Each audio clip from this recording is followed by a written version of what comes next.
Well, the Karen Reed trial became one of Massachusetts' most closely watched legal sagas in years, and today's mistrial means it is not over yet. 22 News reporter Melissa Torres gives us a greater insight as to what was happening in that deliberation room after speaking to a local criminal defense attorney. Well, Nick, Ciara, the judge said she had never seen a note like the one that she received on Monday morning, and it prompted her to read a set of instructions to the jurors known as the Tui Rodriguez charge.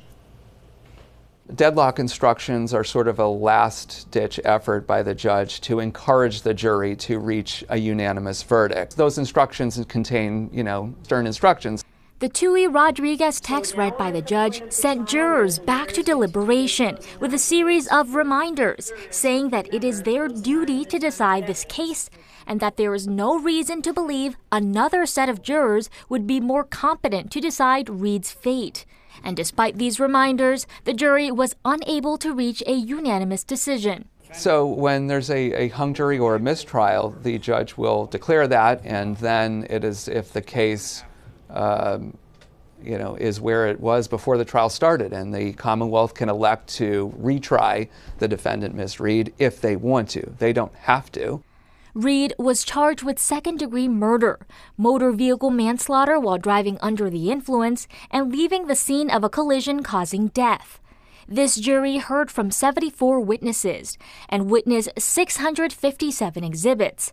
However, they only deliberated for 5 days, despite not having any time constraints to come to a decision. Defense attorney Jared Olenoff believes that these complex issues made it difficult for jurors to ultimately decide.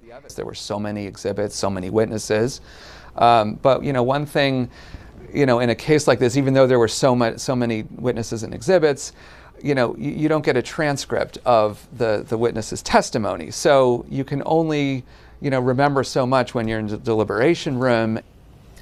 So the saga continues, Melissa, now that a mistrial has officially been declared. What is next? So, Nick, basically what happens next is the judge has set a status hearing for the case in the next 3 weeks, so very, very soon. And now the fate of this case rests in the hands of prosecutors. It could take several months or even a year to bring this case to the jury once again. So the waiting game just continues. Exactly, Melissa, waiting and waiting. Thank you.